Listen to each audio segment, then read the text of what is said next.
Oh, hello again. I thought I might have a very quick look at this book.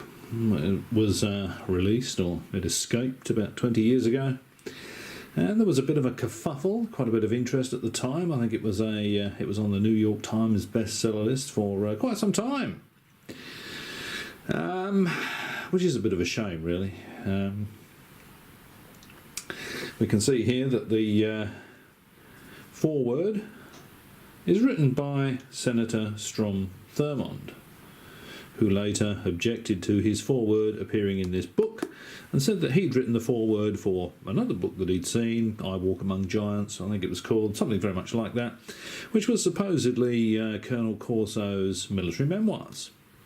He said he knew of no UFOs in possession of the US military. There was no cover-up. He knew nothing about it. He thought it was all rubbish, and Senator Thurmond asked for his foreword to be withdrawn. I believe it was on later copies. This one is one of the first copies, and this one does have the foreword by Senator Strom Thurmond. I might leave a link below so that you can see what Senator Strom Thurmond had to say about this book. It purports to tell the story of an alien spacecraft crashing near Roswell, New Mexico in 1947. Of course, the dates are all mixed up. They do actually mention that the dates are mixed up. People argue about the dates, but supposedly there was a crash in early July 1947. Mac Brazel, who found the wreckage, actually found it on June the 14th. So, it's got nothing whatsoever to do with what anybody found in July. That's just a myth. Okay, so first of all, before I actually show you some of the contents of the book and sort of look at some of the stuff that's said inside the book, I think you should consider the size and shape of the book. It looks a lot like a book. It's got pages in it. It's about an inch thick. You'll see how big it is compared with my hand. The general dimensions of an ordinary book. Now, what this book should actually look like is this.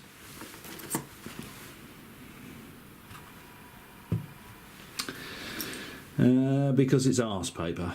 It's absolute rubbish. It's beyond rubbish. It's twaddle, piffle, and drivel. Okay. I think that was the Day After Roswell 2, the sequel. And here's the prequel. UFO crash in Roswell. There we are. All arse paper. Arse paper. Right, now let's just have a very quick look at this drivel. I've got it leaning against this tape here because there's a light directly above the table. If I do that, you'll see why. Because the glare will prevent you from seeing this literary masterpiece. Now, let's just have a very quick look. Actually, I was going to flag some pages and I haven't done that. So what I'll do is I'll just go to page 13 and I'll make this a little clip, and then I'll do a couple of other little clips and I'll put a little bit more effort into it. Okay, so where are we? Page 13 I was reading earlier and I thought it was quite entertaining. Where is it? Here we are.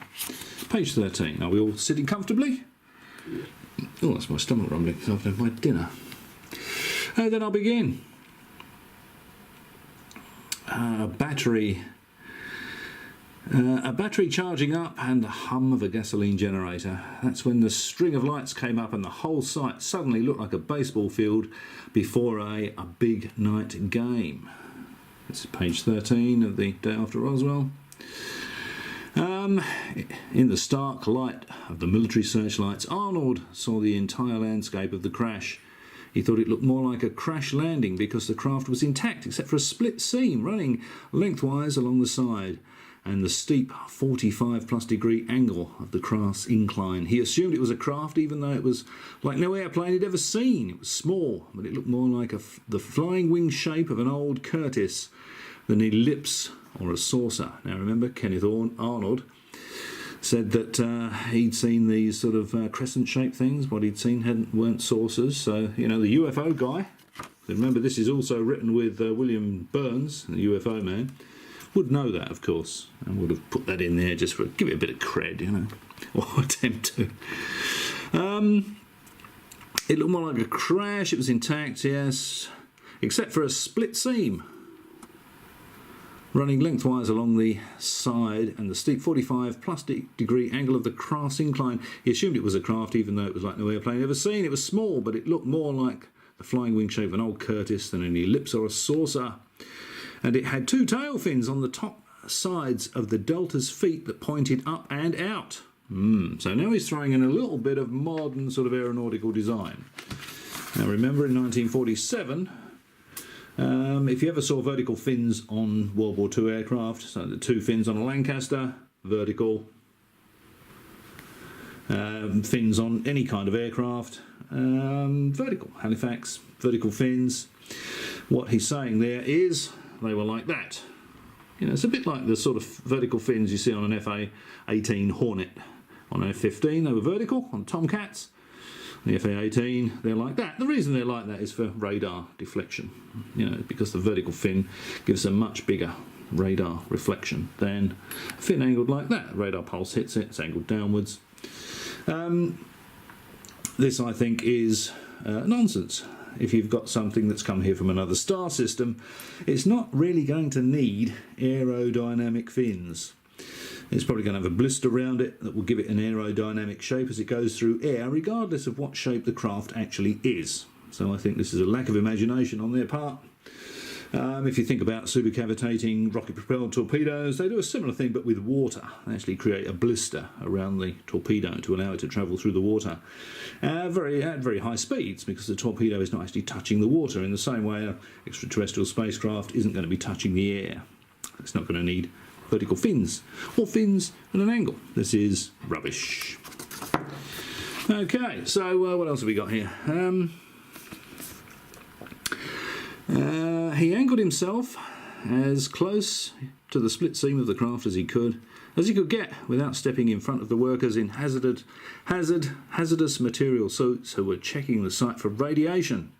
They always do that, don't they? I don't know why anyone would think that an extraterrestrial spacecraft will be emitting radiation. You would think they'd sort of got a grip on that eons ago, millennia ago.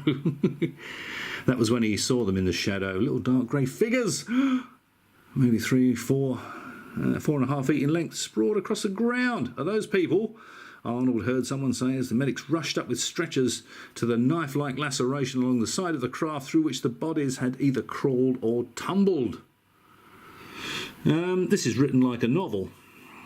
This is not written like a true and accurate account by a witness. This is written like a novel, because that's exactly what it is. It's a novel.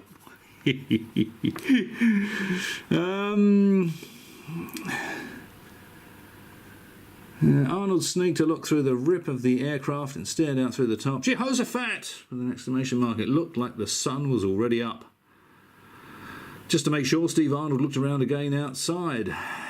Looked around the outside again, and sure enough, it was still too dark to call it daylight, but through the top of the craft, as if he were looking through a lens, Arnold could see an eerie stream of light. Not daylight or lamplight, but light nevertheless. He'd never seen anything like it before, and thought that maybe this was a weapon the Russians or somebody else had developed. It's reading exactly like a novel, isn't it? If you write a science fiction story, this is how you'd write it. What else have we got in here?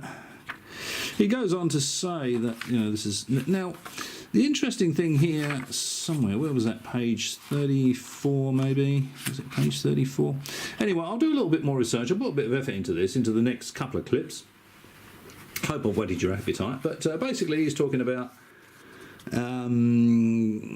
things that were seeded into technology companies, and that's why we've got fibre optics and Kevlar and all this sort of stuff. Now, of course, there's no mention of any kind of propulsion system at all. That's why we don't have those sort of propulsion systems. You mean we don't really have a secret space fleet, Steve? Yeah, I'm afraid so. Sad but true.